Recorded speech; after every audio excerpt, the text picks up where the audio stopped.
Isaías 54, vamos direto para o 54. O tempo já acabou, o tempo do 53, vamos para o 54. Canta alegremente, ó estéreo, ai, ai, ai, que não deste ainda a luz. E exulta com alegre canto e exclama, tu que não tiveres dores de parto, porque mais são os filhos da mulher solitária do que os filhos da casada, diz o Senhor. Versículo 2. Hoje a gente só deve ficar num, né? Alarga o espaço da tua tenda, estenda-se o toldo da tua habitação. Não impeças, alonga as tuas cordas e firma bem as tuas estacas. Porque transbordarás para a direita e para a esquerda, e a tua posteridade, ou seja, os teus descendentes, os teus filhos, a tua posteridade possuirá as nações, e fará que se povoem as cidades assoladas. Amém? Como estava na narrativa ali no vídeo, eu já estava em conversas com os irmãos e ministrações dizendo, se prepare, porque 2026 vai ser um ano poderoso. Essa é uma mania que pastor tem. É uma boa mania. Mas na verdade o Senhor me exortou e disse, Rodrigo, eu ainda estou com uma palavra em curso sobre a vida de vocês em 2025. Amém? Quantos recebem isso? Deixa eu só abrir um parênteses, eu me lembrei aqui agora, deixa eu só abrir um parênteses que vai te ajudar. Geralmente, sentado nos bancos das nossas igrejas, nós temos basicamente dois tipos de pessoas, maturos e imaturos. Aliás, imaturos, aqueles que já eram para ser maduros e maduros, três tipos, né? No final das contas, os maduros, que infelizmente ainda são maioria, sabem que o destino de todo homem não é o inferno, é o lago de fogo. Calma que eu vou chegar lá e vou linkar com a palavra. O que já era para ser maturo e também é imaturo como os imaturos, essas duas classes que são maioria, eles estão vindo para a igreja para fugir das suas dores. Fugindo das suas dores, e a dor maior que se teme é o inferno. Quando na verdade o inferno é o lugar que a gente vai visitar frequentemente. Não, cara, você não sabe disso, né? Por quê? Porque nós já estamos salvos. O céu não é o lugar para onde eu vou, o céu é o lugar para onde eu volto. A gente precisa falar de escatologia nessa igreja. O céu não é o lugar para onde eu vou morrer e vou para o céu. O céu é o lugar para onde eu volto, o céu é a minha origem. Não, cara, crente velho não me olha com cara de crente velho. O céu é o lugar para onde eu volto. E porque eu estou nesse corpo aqui? Para fazer a vontade do Senhor. E qual é a vontade principal do Senhor? A Bíblia diz que para isso se manifestou o Filho de Deus. Olha aqui para mim. Destruir as obras do inferno. Olha aqui para mim, irmão. Então, para que você existe nesse corpo? Para destruir as obras do inferno. Então você não está vivendo para sobreviver e vencer suas dores. Agora chegou a hora de você entender e governar sobre elas. Pegou, irmão? Chegou essa hora na tua vida. Chegou essa hora. 55 anos de crente. Ainda estamos temendo as mesmas pedrinhas. Porque você falou, pastor, que o inferno é um lugar que nós frequentemente teremos que ir. Porque a Bíblia diz em Mateus 16 que as portas do inferno não prevalecerão contra quem? Contra a igreja. Então que lugar é o inferno? O inferno é o lugar onde os nossos estão. Então nós temos que entrar lá e dizer, entrar, as portas do inferno não nos resistem, nós vamos lá e arrancamos os nossos de lá. Então para de viver com medo do inferno. O inferno é um lugar que você tem autoridade sobre ele. Então você não vai congregar aqui como uma ovelhinha que tá em crise emocional a vida inteira. Isso tem que passar. Na minha e na tua vida isso tem que passar. Eu não sou um pastor das ovelhinhas. Nós somos um lugar para treinar águias. E nós vamos te treinar para voar alto. Eu não estou, por favor, porque hoje falar assim a pessoa diz, ele não sabe da minha dor. Se divorcia dessa dor porque ela não é sua. Assume o teu lugar em Cristo. Por que você está falando isso, pastor? Porque não teria como eu começar esse texto. Deixa o texto, não tira não, príncipe. Deixa o tempo todo aí pro tio. Quem está aí hoje? É tu, macho?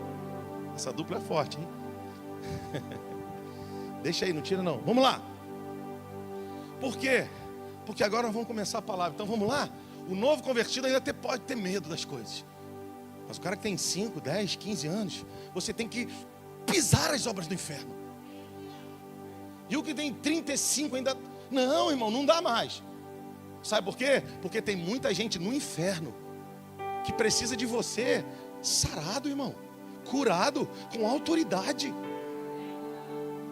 Você vai salvar os montões. Deus vai usar a tua vida para vários, para dezenas. Isso, então recebe igual a nossa irmã ali, irmão. Chegou a hora, meu amigo. Agora, qual que é o problema? Nós queremos nos mover em uma palavra. Às vezes em um logos, melhor dizendo. Pastor, Deus falou comigo esse texto está norteando a minha vida. Não, irmão. Pega o texto e vai entender o que Deus quer com ele. Tem texto que é só para aquele momento. Tem texto que é para aquele dia, para aquele mês. Tem texto que é só para você. Agora, a palavra profética, ela vai ser luz no teu momento. A Bíblia fala dos filhos de Issacar, que eles eram entendedores do tempo, para guiar os seus filhos segundo a vontade do Senhor. Existe uma palavra profética em curso. Não é um logos que você vai ficar cheio de versículo, vai falar versículo. Tem, irmão, com todo respeito, carinho, amor, eu te amo, I love you. Mas tem crente que está na pior e está teologizando. A teologia não vai te arrancar do poço, meu amigo. A teologia não vai te fazer mais crente que ninguém. Mas a palavra profética é o balde amarrado na cordinha da graça, que vai te arrancar do teu poço existencial. O que você está falando, pastor? Vamos lá, não vamos lá não, só vamos um pouquinho. Em João capítulo 4, com a samaritana, ela cheia da teologia dela lá, querendo discutir com Jesus. Você tem o equipamento para tirar água do poço? Mas mesmo sendo meio orgulhosinha e religiosinha, o Senhor Jesus viu sinceridade e foi com ela. E liberou uma palavra rema e ela se apegou. Você não vê em momento nenhum no texto ela se apegando ao cântaro. Pelo contrário, ela estava meio-dia, envergonhada, à margem da sociedade. Já tinha tido 5 maridos, o que ela estava não era marido dela.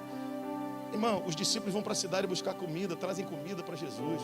E a mulher, ela largou o cântaro. Ela devia estar muito sedenta, sua família precisando daquela água, os animais. E no final das contas, a água perdeu o sentido para ela. Por quê? Porque ela tinha uma palavra rema. O que você precisa nesse mês de novembro é pegar a palavra rema. Não, cara, por favor, não me olhe assim. Você precisa pegar a palavra rema e dizer: eu quero isso para a minha vida. Porque no monte e no vale, a palavra rema é a tocha que incendeia o teu caminho. No dia mau e no dia bom, a palavra rema é que vai te levantar. E você vai dizer: eu tenho uma palavra sobre a minha vida. Aliás, uma palavra sobre a igreja. E eu faço parte da igreja. As portas do inferno não vão prevalecer. Não é comigo, no meu egoísmo, dentro do meu quarto religioso, orando e sai dizendo: Deus tem uma palavra para mim. Não.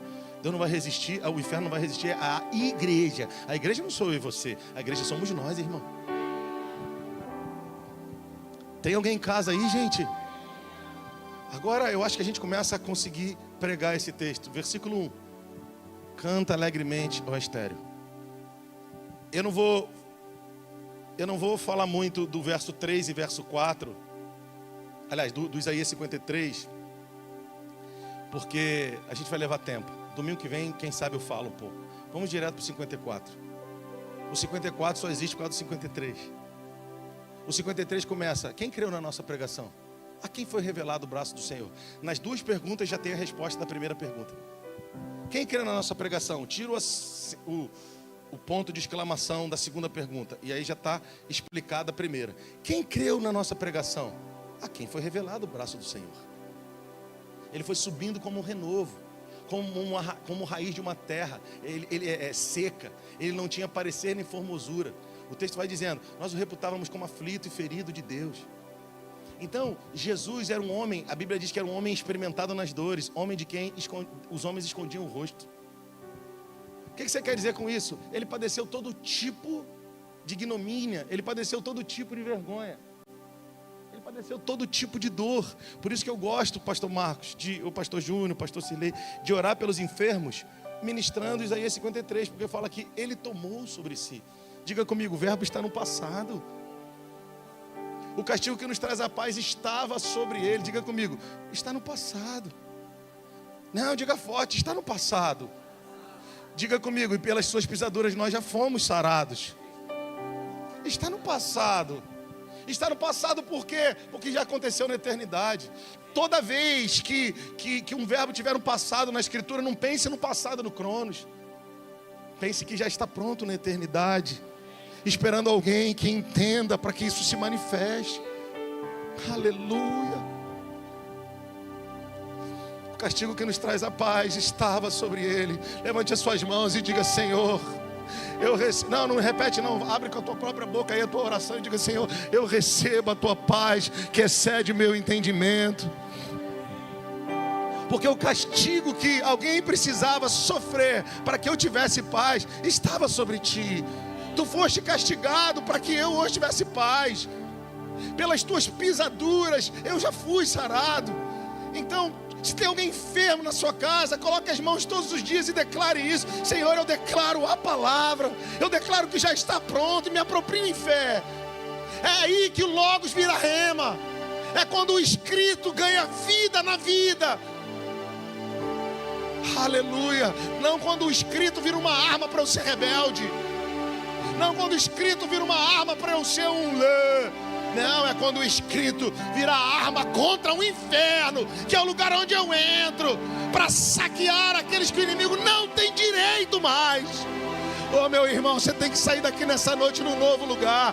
Para de teologizar a tua desgraça. Diz para a tua desgraça: desgraça, aonde abundou o pecado, é verdade que eu pequei, é verdade que eu errei, é verdade que eu fiz negócio errado e foi pesada a consequência, mas deixa eu te falar, desgraça, aonde você abundou, existe uma palavra de graça, superabundou a graça. Se a medida de desgraça foi forte, você precisa pegar, a medida de graça é superabundante, cara. Onde estão aqueles que entendem isso? Levanta a tua mão, amigo, e libere a tua voz e diga: superabundante graça, graça de Jesus.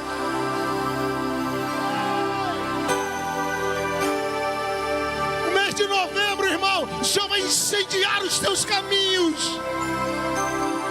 Ei! Aleluia!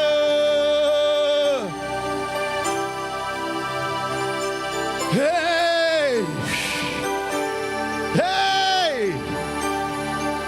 Eleve os seus olhos para o monte. Deixa eu te dizer uma coisa: a nossa mente tem uma força descomunal para nos auto-sabotar. Sim ou não? A nossa mente é o campo de batalha principal do mundo espiritual. É a mente do homem. E nós vamos precisar dominar essa arena aí, tá? Porque até os 30, 40, a gente nem pensa nessas coisas, né? A gente está embalado na vida que o pai e a mãe deu, ou nas dores que a gente viveu. Mas quando vai chegando nos 30, 40, os filhos vão crescendo. Irmão, parece que a gente dá uma acordada e fala assim: cara, eu preciso vencer no principal campo de batalha do universo. O Wembley das galáxias é a minha mente. Quem está aí? Então a minha e a tua mente tem um poder descomunal de nos levar à falência e ao fracasso. E a gente está pensando nisso com medo, mas deixa eu dizer, troca os polos. Se ela tem um poder descomunal de te derrubar, imagine o poder que ela tem, movida pela palavra profética, para te levar para o alto da montanha. Não, cara, você se manifestou mais quando eu falei de medo. Vou repetir: se a tua mente não se manifesta agora não, faz só Se a tua mente tem um poder descomunal de te derrubar, agora você dá glória. Imagine a força descomunal que ela tem, movida pela palavra profética, de te levar para o alto da montanha. Quem está comigo? Agora nós precisamos mergulhar na palavra. Para a gente mergulhar na palavra, a gente vai ter que abrir caminho na nossa mente. Nós vamos ter que abrir caminho no nosso coração, espaço no HD do nosso coração, espaço no HD da nossa alma, para a palavra poder penetrar. E como é que a gente abre espaço no HD da nossa mente, da nossa alma, para a palavra penetrar? Se você puder, repete comigo: devoção apaixonada. Aham. O que muitos de nós um dia tínhamos e que perdemos, o Senhor está nos chamando de volta para esse lugar. Cara, um dia nós tínhamos uma devoção apaixonada pelo Senhor, e hoje nós temos a minha esposa falou uma frase aqui, que é uma tônica da nossa geração. A pessoa, para se parecer importante, ela tem que dizer que está fazendo muita coisa. Isso é orfandade, irmão. Eu estou fazendo muita coisa. É para se mostrar importante. Está todo mundo nessa. Quanto menos você expõe esse tipo de coisa para as pessoas, mais o Senhor guarda a tua vida. Eu estava falando hoje de manhã, vamos lá para Mateus 6. Se uma mão vai ofertar, a outra não tem que saber. Se você vai jejuar, tem que lavar o rosto. Se for orar, entra no quarto, fecha a porta em secreto. Ou seja, toda demonstração de espiritualidade em público é hipocrisia, e o pagamento é os outros dizerem: olha como você é espiritual, já está pago. Então eu tenho que fugir o máximo possível de querer me parecer superior. Eu tenho que fugir o máximo possível. E como eu tento me parecer superior? Ou com meu orgulho, ou com minha autocomiseração. Porque o orgulhoso, ele é altivo e quer manipular as pessoas com as suas opiniões. E quando ele não consegue, ele se coloca no lugar de que a vida dele é muito difícil para comover as pessoas. Você precisa entender a vida dele. Olha como ela é difícil. E a sua é fácil. É equivalente, meu amigo, à realidade que você vive e para onde Deus está te levando. Tem alguém em casa aí, gente? Então, hoje, para a pessoa se parecer importante, ela tem que dizer que está trabalhando muito. Para se sentir útil, ela tem que dizer que está trabalhando muito. Não, irmão, nós precisamos voltar para o lugar de onde a palavra flui. É que eu não quero abrir as janelas, mas Ezequiel 47, que você falou comigo essa semana, começa dizendo que as águas fluem do templo. As águas fluem da presença. Elas não fluem da minha vontade, irmão. Elas não fluem da minha religiosidade. Eu sou homem que ora. Não, cara. Elas fluem da presença.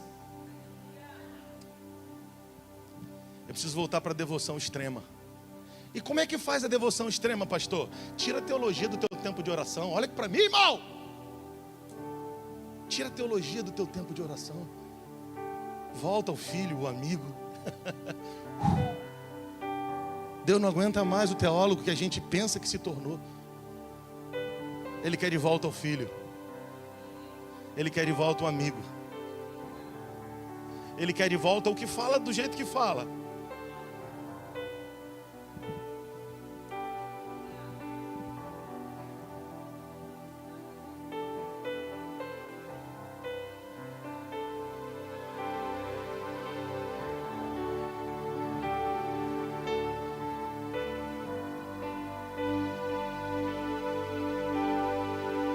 Não vai falar que o pastor acabou com o tutá, você vai falar que foi o Felipe.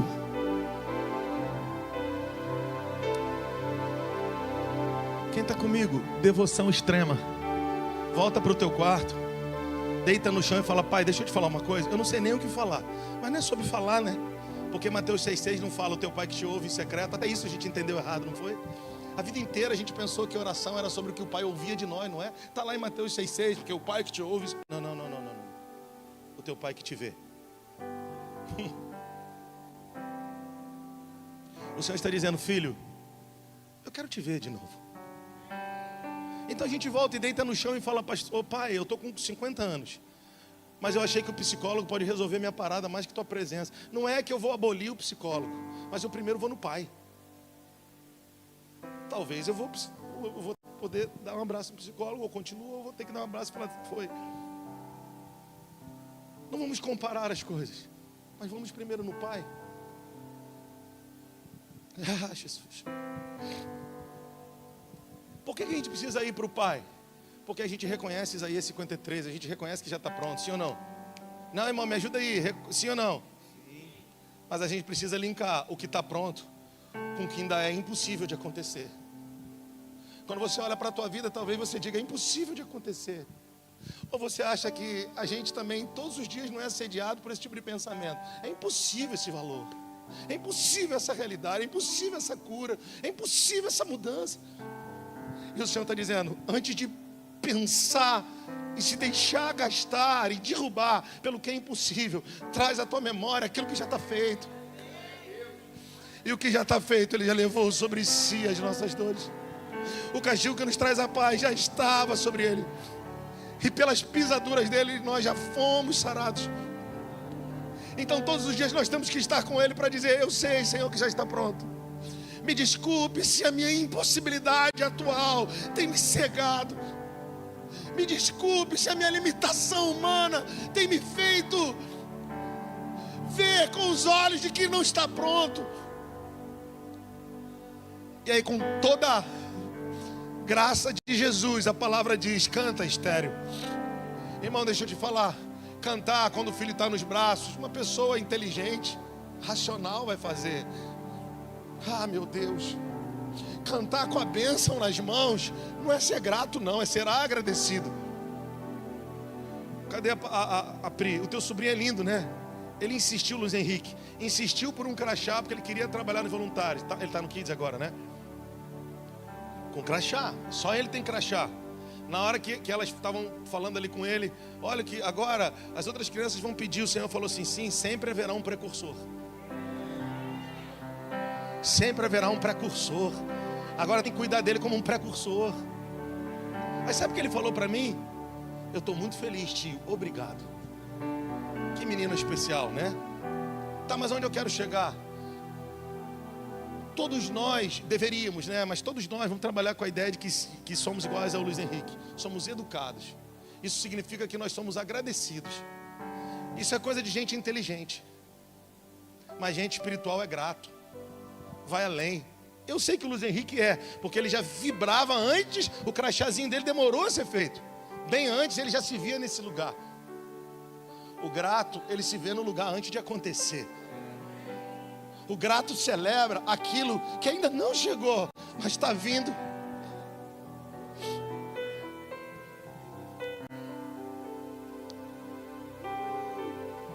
O agradecido, ele pega a bênção nas mãos e diz: obrigado. Isso é gente educada. Mas o grato tem que aprender a cantar alegremente quando tudo diz que não. Pega, Marcelo, em nome de Jesus. Pega, Sabrina, em nome de Jesus.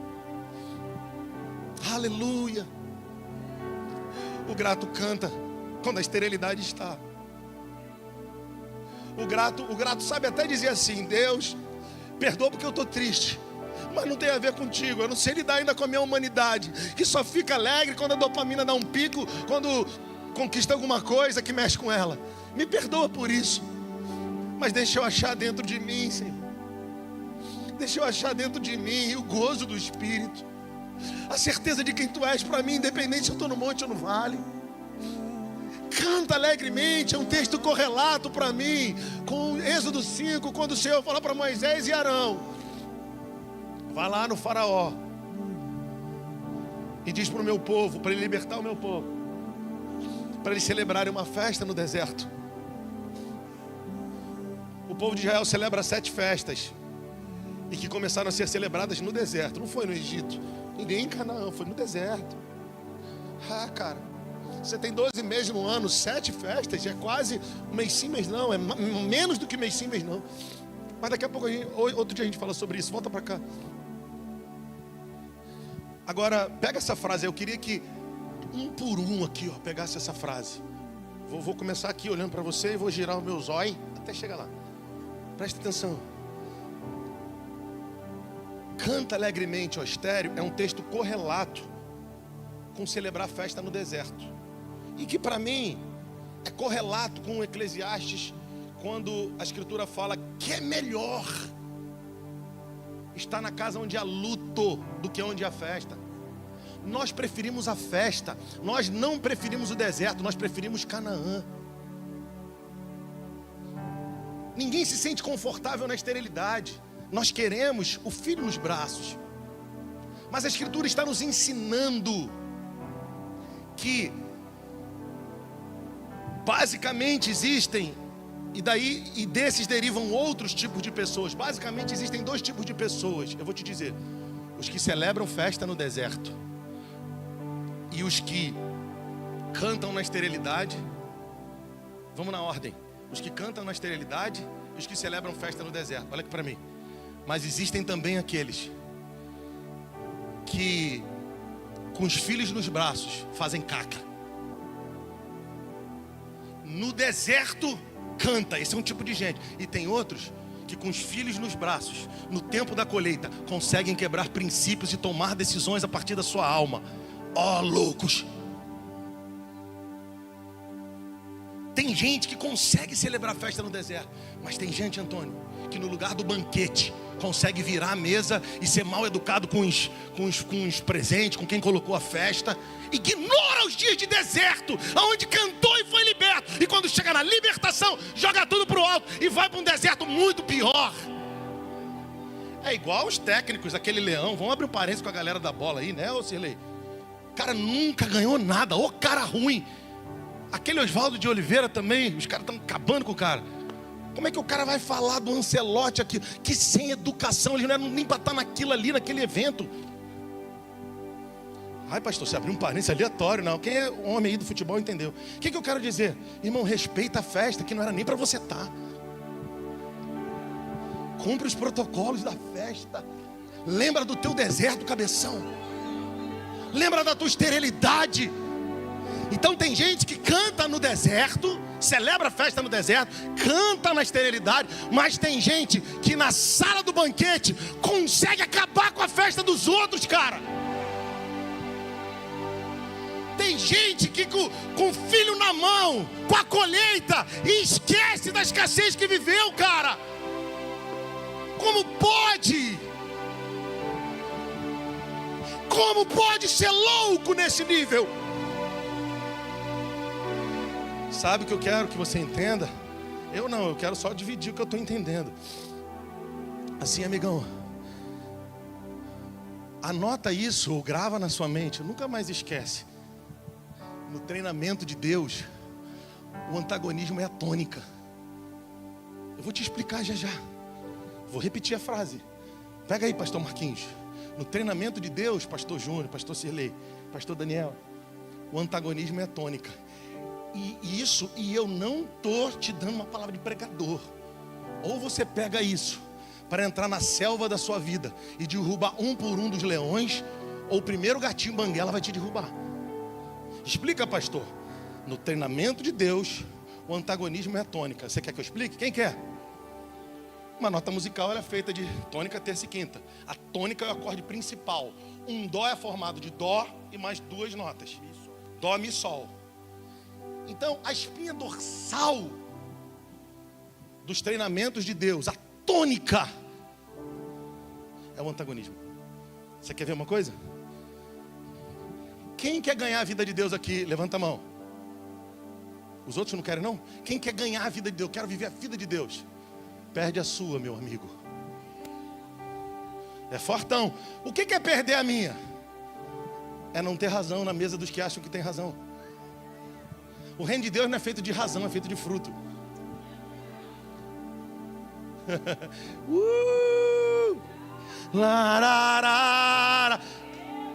E o maior? Não, pastor, eu quero ser grande. Quem foi que disse que é pecado querer ser grande? Irmão, vai para o alto da montanha.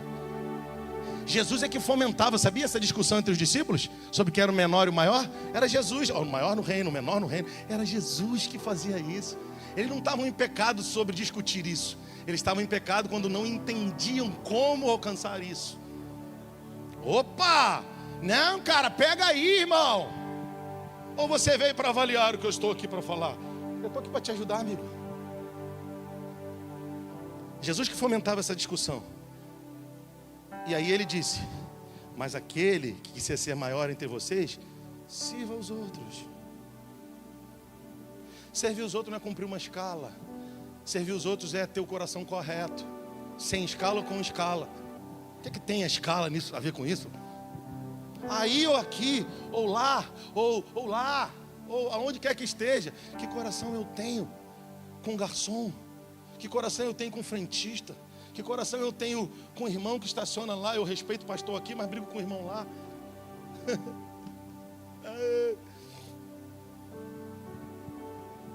Quer ser maior? Pega a toalha, pega a bacia e vai servir teu irmão. Chega mais cedo para colocar a mesa. Passa a noite preparando a aula. Faz a apostila de todo o coração. Traz os teus fardos de alimento. Deixa eu te dar um conselho. Para de fazer murmuração gospel moderna dizendo que está cansado. É o penúltimo mês do ano. Quanto tempo que tu não dá um gásinho nessa vida aí, irmão?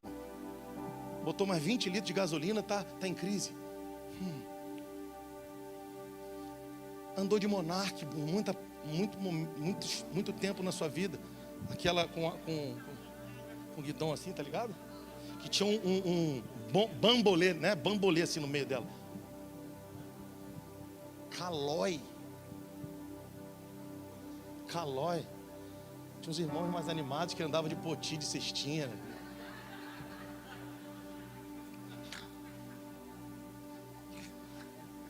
Poti de cestinha. Os irmãozinhos bem...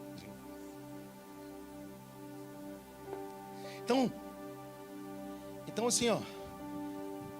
Quer ser maior? Serve. Quer ter autoridade? Se sujeita. Quer construir algo? Decide com quem você vai andar. Anda com todo mundo, mas não constrói nada, amigo. Tá indo para cá e para lá. Decide. Quer ser maior? Serve. Quer a vida de Deus? Perde a sua. Só que falar sobre perder a nossa vida aqui está muito fácil, irmão. Toda hora. É que na verdade o treinamento é reverso, né? Porque se Deus nos desse a nota, Ele vai dar, vai chegar uma hora que Ele vai dar a partir daí. Mas se Ele nos desse de dentro de casa para fora, a gente já estava eliminado do game. Mas Ele vai dando de fora para dentro. Então quem te ofende primeiro é o frentista, é o cara no teu trabalho. Então você vai aprendendo a vencer até chegar em casa e perceber que tem que mudar tanta coisa. Porque se ele viesse de dentro para fora, irmão, já era. Porque o frentista, você vai, às vezes vou dar uma cabeçada nesse frentista. Aí você respira, venceu. Eu sou mais que vencedor. Não, agora vem o amigo que senta contigo lá no trabalho. Ele é todo dia, você vai gotejar. Mas uma hora você venceu. Você vai de glória até chegar em casa, irmão, com a esposa e com os filhos. Perdeu. Calma. Daqui a pouco empatou. Perdi de novo, empatou, perdi. Daqui a pouco. E aí você vai vendo que Deus está te treinando para ser, sabe o quê? Manso. Você vai entender que Deus está te treinando para ser o quê? Compreensivo. Deus vai te ensinando, vai te treinando para ser manso. E qual a palavra está sobre o manso? Bem-aventurados os mansos, porque eles vão prosperar. Eles vão herdar a terra, ou vão herdar terra na terra. Deus vai dar terra para homens mansos, disciplinados, estratégicos. Então Deus quer te prosperar, primeiro trabalhando a mansidão, e a mim também. Tem alguém em casa aí? Por que eu estou falando isso? Porque a tônica do treinamento de Deus é o antagonismo. Quer ganhar a vida? Vai ter que perder. Quer ser o primeiro? Serve. Eu poderia citar outros textos aqui, temos vários. Mas o que nós estamos citando qual é? Antagonismo. Tem que cantar na esterilidade. E o evangelho do reino ele é tão confrontador que cantar na esterilidade não resolve não. Sabe, ô Carlinhos, quando a gente acha que está fazendo muita coisa. Esse mês eu jejuei, fiz 4 jejuns de 24 horas. O cara tá rei, aí o Senhor fala, não, agora eu quero 4 de 48. O cara vai lá, esse mês eu chamo. Daqui a pouco o Senhor tá. Aí o Senhor não para, não. É de glória em glória. Eu quero mais profundo. Por que você está falando isso? Porque a estéril, cantar na esterilidade, ou você enquanto passa, ou eu enquanto passo, em momentos de esterilidade, cantar, já é uma quebra de paradigma surreal nos nossos dias. Agora, ele não para aí. Ele diz assim, ó. Canta. Então não é assim, ó. Você está lá na pressão do teu dia, boleto atrasado, guerra. Porque ele vive. Pode até ser, mas isso ainda é inicial, tá? Porque ele quer que você comece para chegar no porque ele. Aí quando você chegar nesse lugar, tá vendo um anjo dentro de casa, glória de Deus, você vai falar, e agora, Deus? Manifesta aí, faz eu engravidar aí. Aí ele, não, esse é só o primeiro estágio. Irmãos, Deus não vai nos deixar em paz, entre aspas, essa palavra, essa frase, enquanto Ele não arrancar tudo de nós que Ele quer. Até que sejamos a oferta agradável que Ele espera que sejamos. A pergunta é, vai ser com 80 anos igual Moisés, vai levar 12 anos como uma mulher com fluxo de sangue, 38 como um paralítico de um tanque de Betesda. Cada um de nós vai precisar dizer para o Senhor quando acaba a esterilidade e Ele manifesta a glória. E quando isso acontece? Pergunta para mim, quando isso acontece, pastor? Primeiro passo, cantar alegremente em meio à esterilidade. Só que eu preciso que você entenda, a alegria não é uma condição da alma, ou não é um estado da alma, é uma condição do espírito. Opa! A alegria, ela não vem de um motivo. A alegria, ela vem de uma essência. Eu já falei aqui sobre motivado e animado. Ânimo é vida dentro, motivo é alguma coisa fora. Então, felicidade é um estado da alma. Eu estou feliz porque eu ganhei um dinheiro. Agora, alegria, gozo, é fruto do Espírito. Tem gente que não vai entender o vale que você está passando e por que você está nessa paz. E eu quero te desafiar dizendo, você já teve mais paz do que você está tendo hoje. Eu também já tive mais paz. Aonde foi que a gente errou, né? A gente já teve mais paz em outros momentos da nossa vida e agora a gente está se atribulando à toa. E o Senhor está dizendo, volta e vem mais profundo. Não só volta, vem mais profundo. Porque a minha paz excede o entendimento. E a alegria não depende de um motivo do lado de fora. A minha vida está em você. E um dia na minha presença vale mais do que 1000. Na porta da minha casa vale mais do que 1000 em qualquer outro lugar. Um dia eu mudo a tua história. Não trazendo o que você quer nas mãos, mas mudando o céu sobre a sua cabeça. Aí você fala, pastor, eu estou passando por um momento de escassez e luta, mas eu consegui romper e cantar alegremente. E agora, qual é o próximo passo? Está no texto. Agora você vai ter que aprender a exultar. Pô, mas já estava difícil de cantar. Eu estava cantando em lágrimas, agora eu consegui cantar alegremente. Eu não consigo ir mais. O texto diz, exulta com alegre canto. Sabe o que significa a palavra exulta? Eu lembro que eu já mencionei isso aqui. Sabe o que significa exultar? Experimentar e exprimir grande júbilo. Aleluia. Pastor, eu estou desempregado, eu estou na pior. Meu irmão, volta para a devoção extrema. E diz, Senhor, eu quero cantar mesmo em meio a uma pseudo-esterilidade. A minha condição, o meu estado não determina a minha condição. O meu estado, o que eu estou passando não determina a condição. Eu estou sentado contigo. Aí o cara vai lá no coaching, passa o final de semana inteiro, pagou 5.000 para ouvir isso. Porque o universo vai ouvir as suas palavras. Em Gênesis 1, disse Deus, haja e ouve. Aí ele chama o homem, e o nome que o homem desse aos animais seria. Aí você precisa ouvir, pagar 5.000 para ir lá no coach, final de semana todo, para ouvir o que a Bíblia está dizendo. Comece a dar nome à tua história, meu irmão. Comece a abrir a boca e dizer, o que eu estou não é quem eu sou. O que minha casa está não é o que ela é. Deus, me diz o que é minha casa, me diz o que tu tens para minha casa, e eu vou proclamar. Deus vai tirar da nossa boca toda palavra de murmuração e vai encher a nossa boca de profecia ou de palavra profética. E por que você me olha assim ainda e não diz isso é para mim, cara? Aí você vai aprender a cantar alegremente. Depois que aprender a cantar alegremente, você vai começar a pirar, porque você vai começar a experimentar e exprimir grande júbilo. As pessoas vão dizer assim, não é possível que você está pulando e saltando, não é possível que você está com essa alegria na tua vida.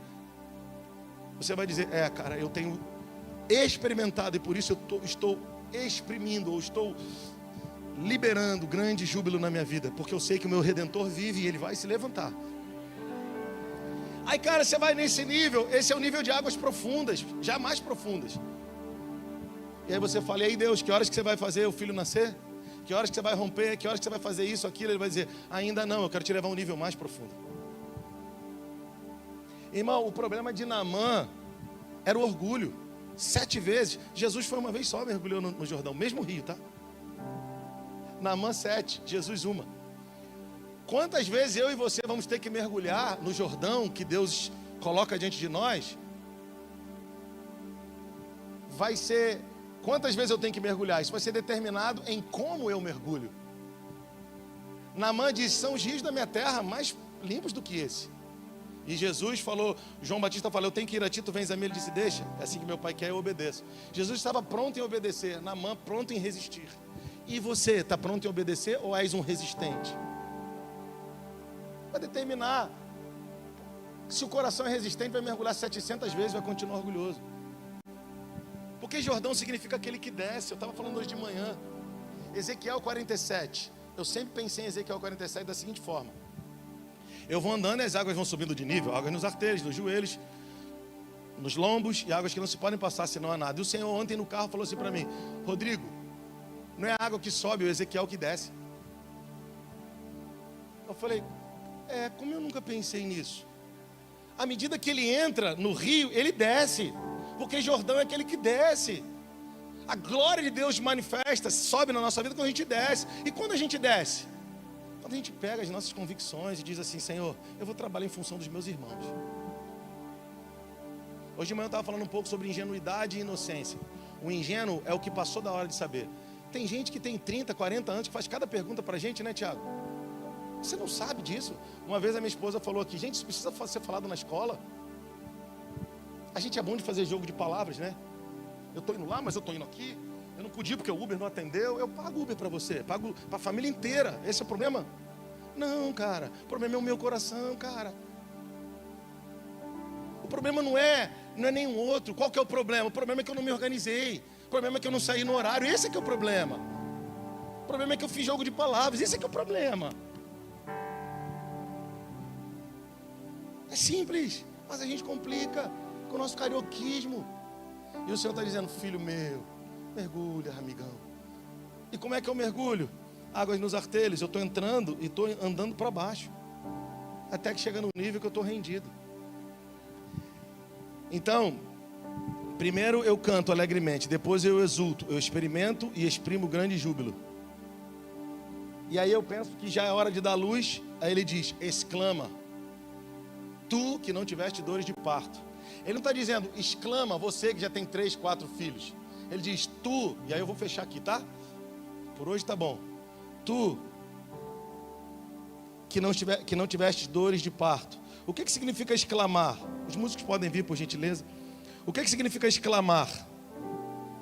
Ficar espantado, admirado por meio de exclamação, dizer com ênfase em alta voz. Então vamos lá.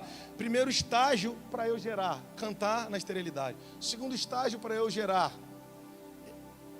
experimentar e exprimir grande júbilo.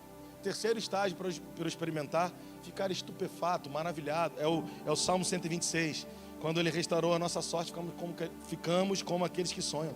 A nossa boca se encheu de alegria. Eu não precisei ver um stand-up gospel para rir de um cara que está fazendo piada com a Bíblia. Eu não precisei. Eu não precisei ir no show do cara do stand-up do mundo para ele falar meia dúzia de palavrão e eu ri com o show dele. Eu não precisei assistir uma comédia romântica cheia de ideologia para rir. Não, a minha boca se encheu de alegria. Se encheu por quê? Porque eu cantei alegremente quando eu não tinha um filho nos braços. Porque eu exultei, eu entrei no nível mais profundo de alegria, mesmo sem humanamente ver nada. E eu entrei numa loucura, eu comecei a dançar em casa. As mulheres peguem o véu de volta, voltem a dançar dentro do seu quarto como um dia você dançou. Dança sem ver, porque já está pronto e vai se manifestar, cara. Quer ser maior? Serve. Quer a vida de Deus? Perde a sua. Quer ter filho? Canta na esterilidade. Não pede a Deus um filho, não. Ei, você não pode ter filho? Para de orar, Deus me dá um filho. Diz assim: Deus, eu canto, porque ele já está pronto e vai chegar. Não, cara. Quem tem filho gritou. Quem não tem, tá. Eu estou com vergonha. Não tenha vergonha. Canta alegremente, exulta, exclama, minha filha. Porque esse jeito evangélico de ser é ruim demais, irmão. Quem está aí? O que vai acontecer? Você vai acordar. As questões vão estar lá, Edu. Mas você vai acordar diferente. Eu quero declarar isso amanhã. Você vai dizer: cara, tem uma alegria hoje que é aquela. É aquela que há muito tempo não fluía em mim. Eu estou indo para os desafios. Eu vou enfrentar esse Golias hoje. Mas eu não vou chamar ele de gigante, não. Eu vou com a alegria do Senhor, porque ela é a minha força. Eu não sei o que vai acontecer, mas eu vou. Eu quero declarar sobre a tua vida. a tua boca vai se encher de alegria. E o texto diz, e a língua deles, Salmo 126, se encheu de quê? De cânticos de júbilo.